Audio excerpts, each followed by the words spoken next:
Buenas tardes a todos. Bienvenidos a una nueva sesión de Filmoteca Villaverde, organizada por la Junta de Distrito de Muy buenas tardes a todos. Bienvenidos a una nueva sesión de Filmoteca Hoy Villaverde, tenemos una sesión, yo creo que muy especial. Dentro de este ciclo, pues es un documental que tenemos hoy. Hasta la sesión de hoy hemos visto distintas películas de ficción, pero hoy tenemos un documental. Y digo, una sesión muy especial porque a través de este documental que nos proponen Andrea Gutiérrez y Miguel Arraya, vemos no solamente el trabajo de un hombre, sino el retrato de toda una época de nuestro país y además de una época reciente y que ha supuesto pues, un cambio, y un cambio no solamente de imagen, sino también de mentalidad para todos nosotros. Y como digo, además tenemos la suerte de poder contar con sus codirectores, con Miguel y con Andrea, que están esta tarde con nosotros y que van a estar para introducir la película y también para tener un coloquio después, como todos estos días de las sesiones de Filmoteca de Villaverde. Y bueno, simplemente por mi parte quería dar una tarde más la bienvenida a todos, no sin antes dar la palabra a Miguel y a Andrea, que ya están por aquí, a quienes quiero dar las gracias por estar con nosotros. Muchísimas gracias, Andrea, Miguel, ¿qué tal estáis? Hola. Hola, muy bien. La verdad es que encantados y gracias a vosotros por la oportunidad de que más gente vea el documental, que en el fondo es nuestra intención y lo que más nos alegra. Pues nada, así a priori, para alguien que, bueno, yo creo que es difícil que alguien no conozca la figura, ¿no?, de Cruz Novillo y de muchos de sus trabajos, pero bueno, si alguien, imaginaos, que no conoce del todo bien su obra, su figura, ¿qué podríamos decir para, bueno, pues para que vaya abordando el visionado de vuestro documental? Yo creo que el título lo dice todo, ¿no? Es el hombre que diseñó España y de hecho estamos muy contentos porque a él le gusta mucho ese título, se siente muy representado y bueno, sí que nos gusta dejarlo ahí para que luego la gente se vaya sorprendiendo y vaya diciendo esto también lo diseñó él y esto, ¿no? Muchos logos y muchas imágenes de nuestro imaginario visual, ¿no? Sí, bueno, después podremos hablar con vosotros largo y tendido de todo eso, además, como tú bien dices, sin desvelar muchas cosas, porque yo la verdad es que la primera vez que vi el documental me pasó exactamente lo que tú has dicho, ¿no? Muchos logotipos, muchas imágenes que decían, pero si también estás de él, ¿no? Son imágenes que todos tenemos en nuestra retina porque las seguimos viendo a día de hoy.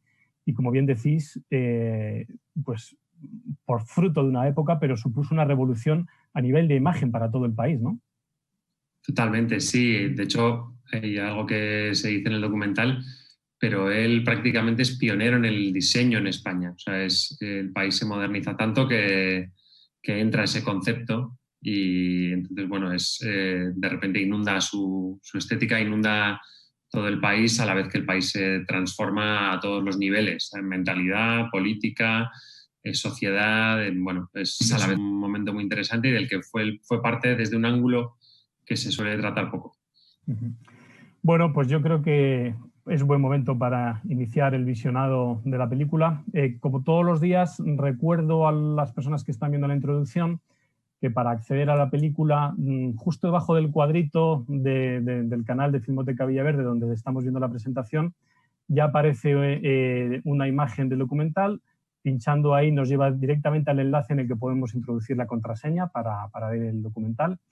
Y si alguien tuviera cualquier tipo de problema para acceder o porque no diera con la clave para poder entrar, puede escribirnos al correo electrónico desde el que durante todos estos días hemos estado enviando la clave para acceder a la sesión de hoy y ahí le responderemos e intentaremos resolver que pueda acceder. Son en este momento las 7:05 de la tarde. El documental dura aproximadamente, si no me equivoco, 80 minutos, si no recuerdo mal. Eso es. Con lo cual estaremos viéndonos por aquí pues a eso de las 8:25 aproximadamente. Miguel, Andrea, luego nos vemos. Tengo muchas preguntas preparadas, tengo muchas curiosidades que quiero preguntaros y después además daremos paso y pie a todos aquellos que nos estén viendo que quieran preguntar, que también lo hagan. Muchísimas gracias por estar aquí y luego nos vemos. Hasta luego, muchas gracias. Buenas tardes. De nuevo esperamos que Buenas tardes. De nuevo esperamos la película, el documental. Yo creo que es un repaso a nuestra historia reciente a través de los diseños de este gran artista, ¿no? Como él se define casi al final del documental. Y tenemos de nuevo con nosotros a Miguel y a Andrea para, bueno, yo creo que vamos a hablar de muchas cosas muy interesantes acerca del propio protagonista, pero también acerca de cómo hicieron el propio documental. Quiero recordar a todo el mundo que nos pueden lanzar sus preguntas en directo mientras estamos manteniendo esta charla con Miguel y con Andrea. El número de WhatsApp al que nos podéis enviar las preguntas es el 722-834396 o también se pueden lanzar a través de Twitter con el hashtag Filmoteca Villaverde y ahí también pues recogemos todas las preguntas que nos queráis lanzar. Yo de momento, la verdad es que para ir rompiendo el hielo, me gustaría preguntarles a Miguel y a Andrea un poco cómo surgió, ¿no? la idea de este documental, la idea de retratar la obra y casi la vida, ¿no? Porque yo creo que van unidas de la mano en el caso de Cruz Novillo. ¿Cómo surgió la idea de hacer este documental? Pues yo trabajo en la revista Cinemanía y estaba haciendo un reportaje sobre cartelistas de cine y la verdad es que no había oído hablar nunca sobre Cruz Novillo, ¿no? Cosa que hoy me avergüenza muchísimo. Y fue un poco la sorpresa al descubrir que este hombre había diseñado casi 80 carteles en ese momento, 79 carteles de películas míticas de la historia del cine español, como se ve en el documental, y después la sorpresa añadida de descubrir que además de haber sido cartelista de cine, había diseñado logos tan importantes, ¿no? de la historia de nuestro país. Y fue, pues, la verdad es que una toma de conciencia, ¿no? Pensé que igual que yo había descubierto quién era tan tarde, pues no podía dejar que mucha otra gente le pasase lo mismo, ¿no? Y en mi cabeza siempre, pues como yo soy periodista y sobre todo me dedico a escribir, pues pensaba, pues igual hay un libro ahí o incluso pensé en una exposición de los carteles de cine, pero Miguel, que es mi pareja, enseguida propuso que hiciésemos un documental, ¿no? Lo vi muy claro. Sí, yo enseguida cuando me contó quién era y lo que había hecho, pues lo asocié muy rápido a la identidad visual de España. O sea, pensé, bueno, esta persona ha configurado toda una identidad y hay un camino en paralelo a un momento histórico y sí, así un poco de esa visita para entrevistar en el estudio de Andrea nació el documental. Creo que hay un punto importante en el desarrollo del proyecto y es que presentasteis el proyecto cuando todavía creo que no habíais empezado a grabar, ¿no? O sea, muy en los inicios del proyecto que lo presentasteis al Festival de Albacete. Y si no estoy equivocado, creo que os dieron un premio que supuso también un antes y un después en el proyecto, ¿no? Os dio como impulso, me imagino, ¿no? El recibir este proyecto. Totalmente, sí, yo aquí soy más quejica que Miguel, pero yo siempre cuento que la gran decepción de este proyecto ha sido que nos haya costado tanto financiarlo, porque en el fondo para nosotros era una manera de poner en valor un momento de la historia de España en la que a un nivel semiótico de diseño las cosas se hicieron muy bien y hubo un impulso modernizador y de consenso para cambiar España, ¿no? Y no conseguíamos que nadie se subiese a ese barco, ¿no? Hasta que llegamos a Vicine y el festival decidió apostar por nosotros y luego también Castilla-La Mancha Media, que fueron los que nos dieron ese premio en forma de derechos de emisión de la televisión de Castilla-La Mancha. Sí, la verdad es que es un concurso muy interesante que tiene el Festival de Vicine, además de ser un festival donde hay largometrajes y cortometrajes. Desde hace unos años tiene este formato que se llama Vicine Lanza, que es un concurso de proyectos para películas de cine independiente que no están asociadas a un canal de televisión todavía y que financia eso, el premio lo financia la televisión de Castilla-La Mancha a través de una compra. Y yo creo que no hay nada parecido en España y que es muy...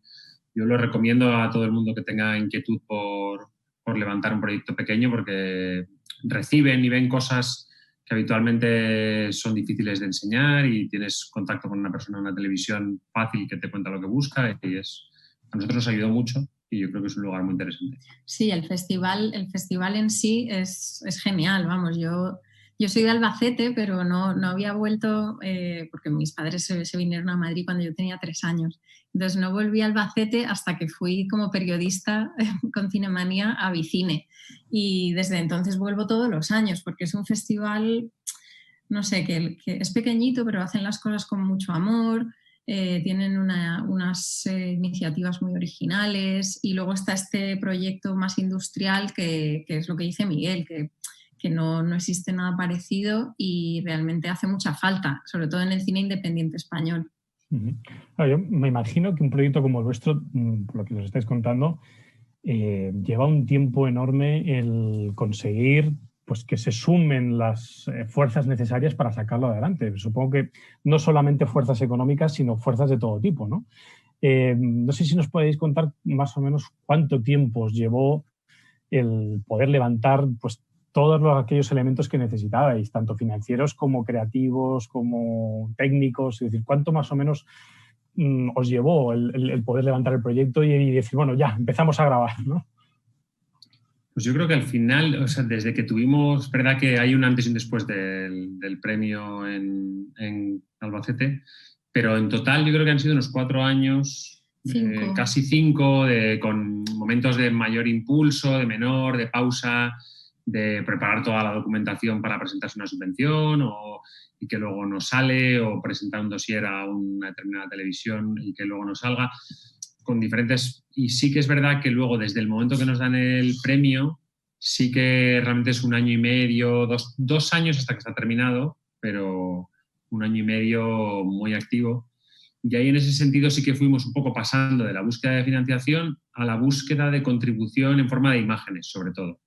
Además de los entrevistados, sí que en un momento dado detectamos o pensamos que queríamos contar el cambio mostrando el antes y el después de España, y viendo que no iba a haber una contribución económica que nos permitiera comprar esas imágenes, empezamos a hablar con algunas de las empresas e instituciones para las que había trabajado Cruz Novillo, y sí conseguimos que aportaran imágenes, en algunos casos con coste bajo, en otros casos sin ningún coste. Y eso requería a veces, pues, por ejemplo, en el caso de las imágenes que pertenecen a la campaña del PSOE y a esos actos, acudíamos a la Fundación Pablo Iglesias, a sus archivos que están en Alcalá de Henares, donde tenían toda la imagen en VHS.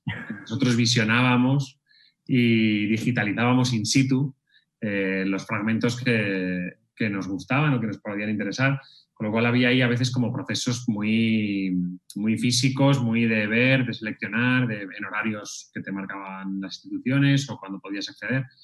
Que sí, por ahí hay como procesos que son un poco inherentes a un documental de este tipo, con mucha imagen de archivo. Hay algo del documental que me llama la atención y que me parece que está extraordinariamente bien resuelto por vuestra parte, ¿no? Desde el punto de vista de la edición, pero imagino que habrá sido una decisión desde el inicio, ¿no? Me parece que el documental como que a lo largo de todo el tiempo que dura te imbuye, ¿no?, al espectador como en una atmósfera de pop art, ¿no? Evidentemente me imagino que vosotros seguramente lo que queríais era mantener, ¿no?, la atmósfera que transmite la obra de Cruz Novillo y manteneros quizá un poco como al margen como directores, es decir, como si realmente estuvieseis manteniendo una perspectiva neutra frente a lo que a su obra y a él como personaje, ¿no? No sé si esto fue una decisión deliberada desde el principio, porque desde luego está muy bien lograda en el documental, porque no es nada fácil. Sí, o sea, yo desde el principio lo teníamos muy clara esa intención, porque sí creo que hay un peligro cuando uno hace una película sobre un artista, que es interferir con la propia personalidad de los creadores del documental, en este caso, en la estética, en el mensaje de ese artista, que al final la película es tratar de servir casi como de mediums, ¿no? Como de transmitir a la gente cuál es el espíritu de su obra. Y sí que era una voluntad, hacer algo que fuera donde casi nos invisibilizáramos, que fuera una película que fuera muy clara, muy sobria, y donde él transmitiera sus ideas y su estética de una forma muy sencilla. Además, como la propia estética de Cruz Novillo tiene esta sencillez, yo creo que lo hacía un poco más claro el estilo que había que que seguir. Igual con un artista más barroco hubiera sido más complejo, ¿no? Porque la capacidad de imitarlo o de respetar su estilo sería más difícil. Pero aquí sí, elegimos como la sencillez porque él tiene esas formas como muy claras, tanto en su faceta de artista como en su faceta de diseñador. En el documental, la verdad, hay muchos puntos, ¿no? de su historia, de su propia biografía, que me han parecido súper interesantes. Empezando por ese primer viaje a Nueva York, ¿no? Que seguramente vosotros conoceréis mucho más detalles y por eso os pregunto. Me parece que, claro, estamos hablando de Nueva York de los años 60, en plena ebullición del pop art y de un montón de expresiones artísticas y culturales, en una ciudad y en un ambiente como era el de Manhattan de los años 60, donde de repente alguien de La Mancha, como cuenta él, se planta allí en medio de todo aquello, ¿no? Y cómo esas 5 semanas de ese primer viaje le transforman, ¿no? Y cómo además, yo creo que eso, y es un poco la pregunta que os quería hacer, ¿no? Cómo eso marca, yo creo que toda la carrera y el estilo, ¿no? que él tiene. O sea, yo creo que ese viaje realmente encarriló la obra de Cruz Novillo. Sí, yo creo que tenemos mucha suerte, ¿no? De que alguien decidiese mandarle a Nueva York institucionalmente, porque al final él iba en representación de España, ¿no? En la Feria Mundial de Nueva York. Y efectivamente, yo creo que le marca absolutamente. Él habla de algunas referencias más, de revistas alemanas y tal, que llegan al estudio, pero yo creo que es ese viaje que, como él dice, le convierte en un paleto muy cosmopolita, ¿no? Que es que, vamos, solo hay que pensarlo, ¿no? En esa época, de repente viajar desde un pueblo de La Mancha hasta el Nueva York de ese momento, que todos más o menos ya como que conocemos por Mad Men, ¿no? Por lo que nos ha contado Mad Men y tantas otras películas, ¿no? Y es que es casi ciencia ficción, porque ahora todos estamos habituados ¿no? a viajar físicamente o virtualmente, ¿no? Pero en aquel momento, o sea que yo creo que es una suerte, ¿no? En ese momento alguien tuvo una muy buena idea y decidió mandarle a Nueva York, y de ahí surge prácticamente todo nuestro imaginario, ¿no? Hasta hoy. Totalmente, sí. Él habla de ese viaje como una transformación mental. Yo creo que incluso él procesa todo lo que llega después de otra manera porque ha visto un mundo tan distinto como el que se abría en Nueva York en esa época, que es lo que hablamos, ¿no? Es que es probablemente la mayor época de cambio cultural que se produce pues, en la segunda mitad del siglo XX, se empieza ahí, ¿no? A finales de los años 60. Muchas de las cosas que vivimos hoy se originan en ese momento y él está en el epicentro, ¿no? Como en la capital del Imperio Cultural. De hecho, el cortometraje que hace para la feria, que es genial, es una preciosidad, se puede ver en Televisión Española. Está íntegro en Televisión Española a la carta. Y ya ahí se ve que tiene una personalidad única, ¿no? Como artista y luego como diseñador, claro. Sí, ¿no? De hecho, en vuestro documental se ve un fragmento, ¿no? Un pequeño fragmentito de ese cortometraje. Y viéndolo es súper moderno. O sea, cualquier cortometraje de animación de hoy en día está más o menos a esa altura, ¿no? De ese concepto de la imagen. O sea, ya en aquella época estaba muy por encima, ¿no? Muy adelantado a lo que se hacía en su época en diseño y en animación. Otra de las cosas que a mí me parece también muy interesante, ¿no? Es que está muy bien, además, cómo se relata en el documental, porque al final, a mí como espectador me queda una fotografía muy bien hecha de la evolución también de él, ¿no? De su evolución como artista hasta este último proyecto, ¿no? Donde ya se combina el diseño, la matemática, la música, y es como un gran proyecto prácticamente inabarcable propio de un genio absoluto, ¿no? Entonces, no sé muy bien cómo planteasteis, si teníais como un guión previo a la hora de luego desarrollar el documental con la intención de que sí que quedase plasmada como esa evolución que se ve muy bien en el documental, ¿no? O si surgió toda esta construcción, surgió a raíz de las conversaciones que tuvisteis con él. Un poco las dos cosas, ¿no? Es verdad que teníamos una entrevista con él en la que claramente se veía esa evolución, ¿no? Del país, de España, pero también de su obra, de su trayectoria. O sea, para nosotros era muy claro que España se había modernizado paralelamente a la trayectoria de este hombre que luego ha terminado siendo un artista genial, ¿no? Con una obra modernísima, radical, alojada en Internet. Y entonces nos parecía que era una buena manera de contar o de elegir un hilo narrativo, ¿no? Pero sí que creo que estaba en esa conversación larga que tuvimos con él y que registramos afortunadamente pues poco después de decidir que queríamos hacer el documental. Y luego es verdad que ese guión que teníamos un poco en la cabeza a partir de esa conversación, en montaje lo perfilamos poco realmente, ¿no? Sí, yo creo que él, en la conversación que tuvimos, nos dio mucha orientación respecto a qué categorías eran muy importantes para él. O sea, igual había aspectos que nosotros a priori pensábamos que iba a hablar más y que en la conversación hubo menos. Y, por ejemplo, su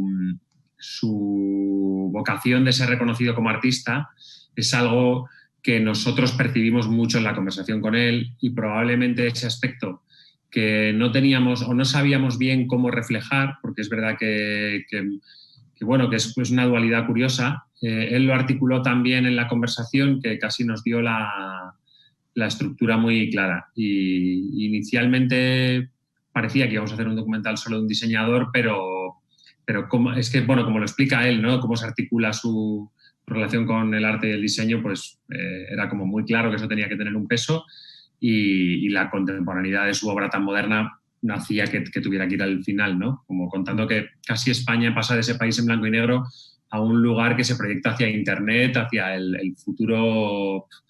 No voy a decir infinito, porque él siempre dice que esto es finito y que la grandeza es que es finito, pero a un futuro muy, muy lejano.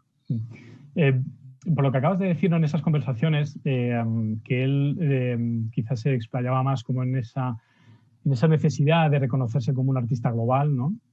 También es verdad que en una parte del documental su hijo viene a decir que no se le ha reconocido lo suficiente precisamente como artista global, ¿no? A pesar de los premios como diseñador, etc. Vosotros, después de todas las conversaciones que habéis tenido con él, de lo bien que conocéis ya su obra y todo su trabajo, ¿pensáis que a él sí que le queda un poco como esa espinita clavada de todavía no haber sido reconocido como artista global que es, más que como diseñador? Además, él, es verdad que en una parte del documental dice: yo me considero más un artista en el lenguaje poético más que en lo funcional, ¿no? ¿Creéis que a él le queda todavía como esa espinita de no sentirse del todo reconocido en España a nivel de artista?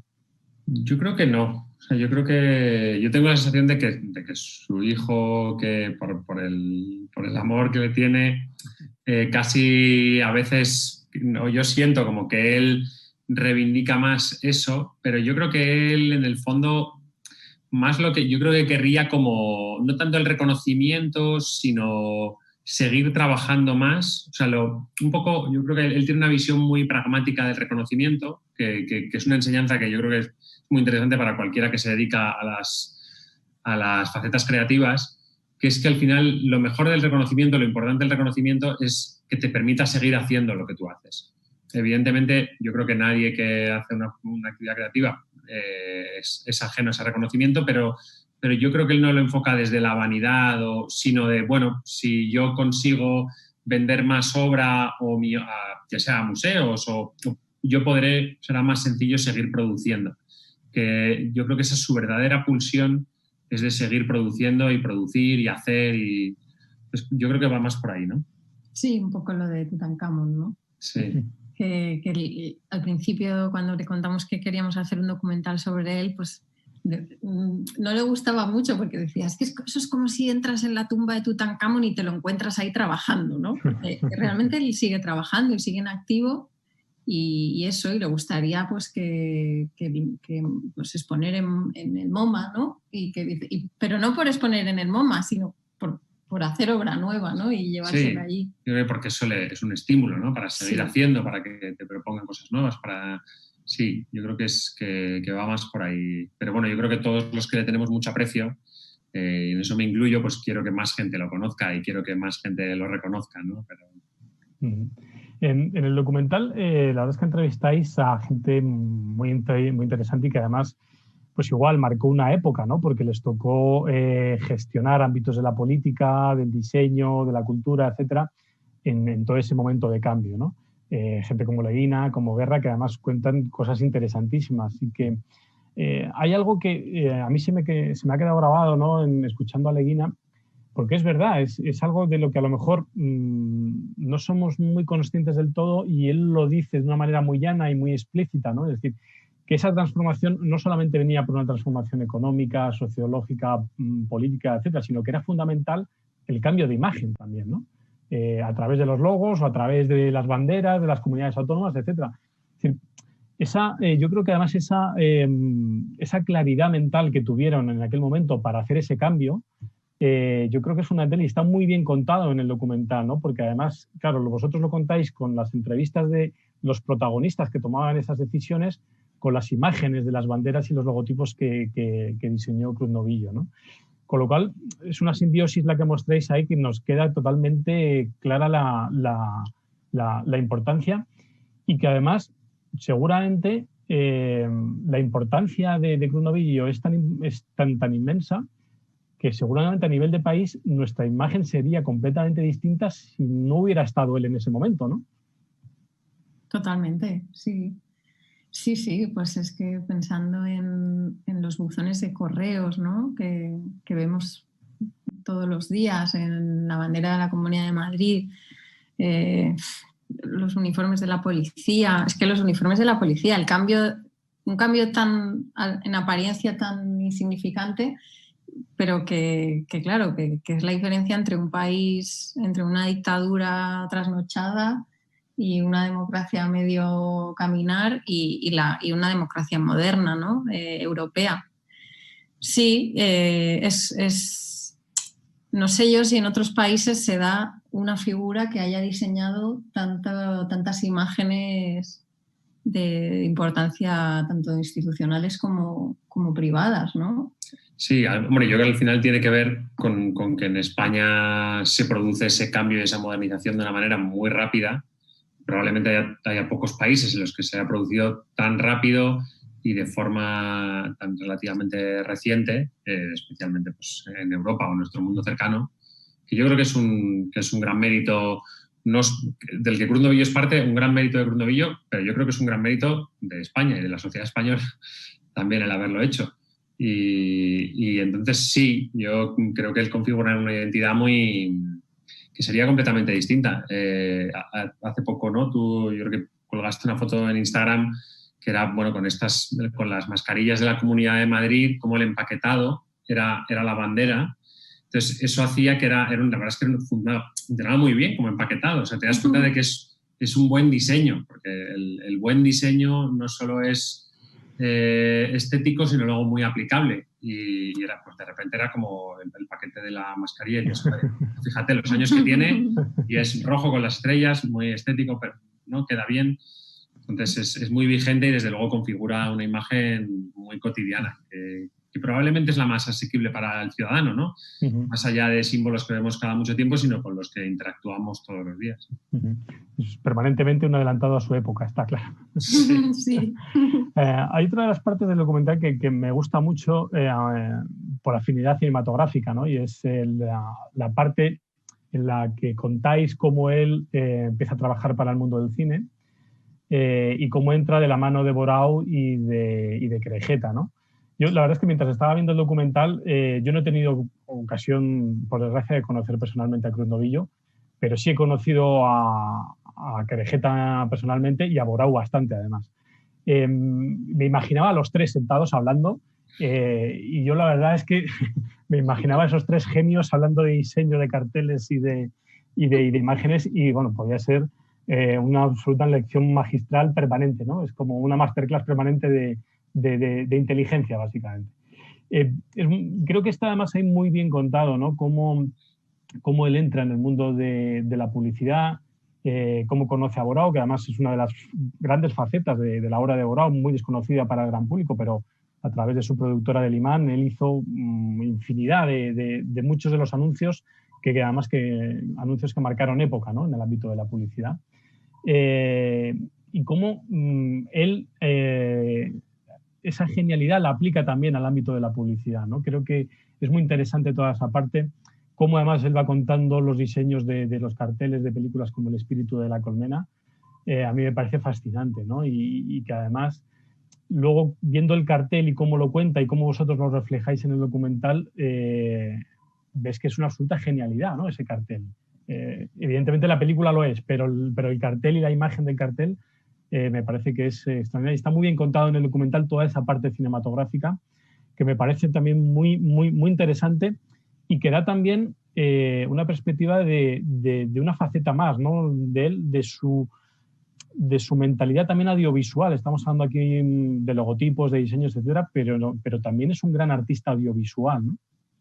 Sí, y de hecho esto no entró en el documental pues por una mezcla de lo ingente que es su obra y también de falta de recursos, ¿no?, para comprar las imágenes de archivo, pero él hizo también muchos títulos de crédito de series de televisión española y de hecho esto lo hemos descubierto ya después de hacer el documental en un reportaje de Días de Cine, pero conoció a Saúl Bas, que era como su gran referente, ¿no?, en su estudio de San Francisco.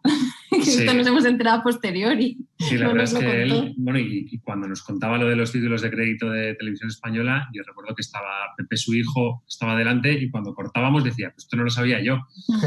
Él realmente, bueno, es aparte de que estoy de acuerdo en que ya arranca con su corto de Nueva York y se ve que él es muy capaz de narrar en imágenes a través de la animación, tiene esta cosa de verdadera modestia en la cual él no tampoco ha sido se ha prodigado mucho en contar sus hitos profesionales a su entorno, ¿no? Es como, bueno, pues había hecho estas cabeceras de televisión española y su hijo no lo sabía, o conoció a Saúl Bas y bueno, pues si no le preguntas o no le llevas por ahí, pues no, tampoco está pensando en apuntarse ese tanto. Y en esa línea, la verdad es que nos contó yo creo que cuando presentábamos el documental en salas, contó una anécdota a su hijo que me parece muy representativa, que es que cuando salió esa portada del País semanal en la que él aparece con todos los billetes del Banco de España, ¿no?, que es muy llamativa, sus hijos lo vieron cuando llegó el País semanal ese domingo a casa. O sea, ellos no sabían nada y de repente, como no, se encontraron a su padre en la portada de la revista, ahí rodeado de billetes y no había dicho absolutamente nada, ¿no? Sí, además, luego ya me parece que tiene el sentido del humor de los genios inteligentes, ¿no? Me parece que su último proyecto es una mezcla de, como decía antes, bueno, de matemáticas, de música, de diseño, etcétera, pero lleno de sentido del humor de principio a fin, ¿no? Además, incluso me parece genial como él cuenta lo del cóctel final, ¿no?, del proyecto. Pero que no sé si vosotros en esas conversaciones que tuvisteis os fue contando un poco cuál ha sido el origen, ¿no?, un poco más en detalle de ese proyecto que es absolutamente inabarcable y que me parece fascinante. O sea, yo creo que, no iba a decir en España, yo creo que en el mundo no conozco un proyecto parecido y además un proyecto tan interesante y con tantas posibilidades, incluso de aplicación práctica, tanto a nivel artístico como de diseño más funcional.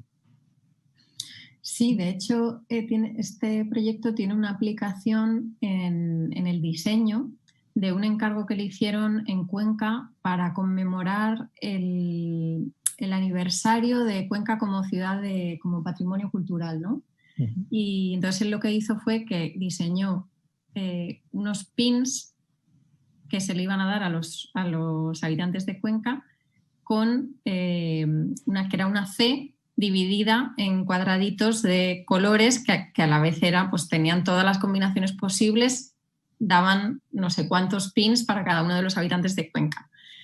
La fachada del INE también juega un poco en esa línea, pero yo creo que este tipo de permutaciones él las hace desde desde los comienzos de su carrera como artista, ¿no? Que siempre ha sido paralela a su carrera como diseñador. De hecho, él siempre dice que todo el dinero que ha ganado como diseñador se lo ha gastado como artista, ¿no?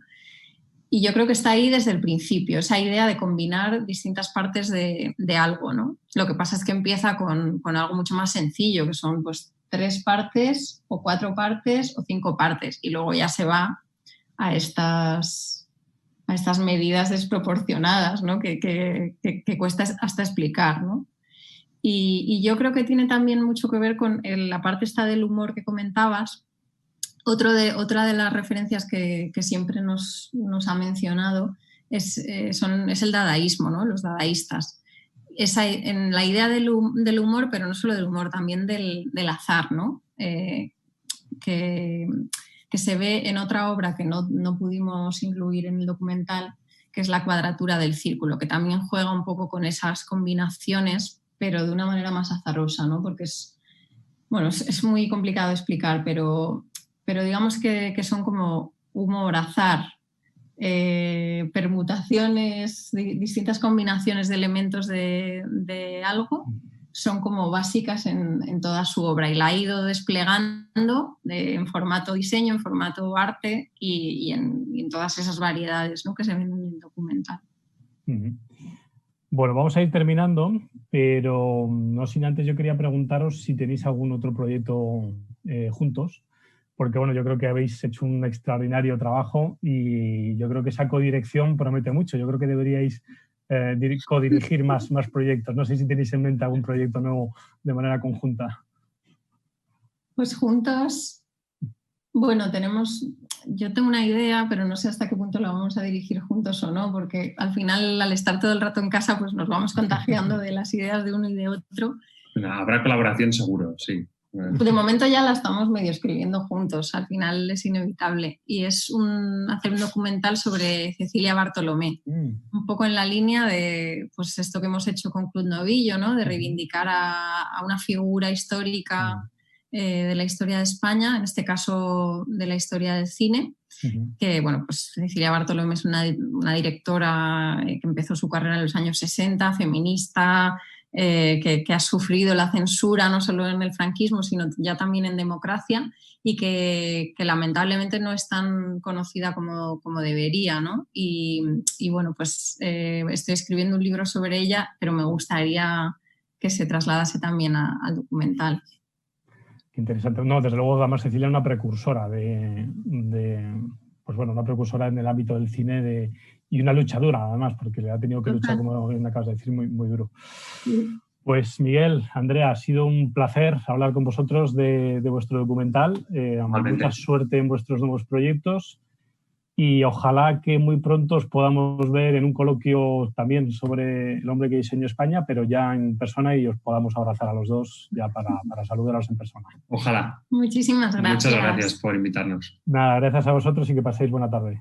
Igualmente. Muchas gracias. Bueno, mañana ya seguimos con nuevas sesiones. Enseguida, el viernes, repetimos sesión aquí en Filmoteca de Villaverde, también a las 7 de la tarde, y después continuaremos todo el fin de semana con distintas sesiones. Así que muchísimas gracias a todos por estar siguiendo estas sesiones y esperamos que sigan disfrutando del buen cine. Muchas gracias y buenas noches.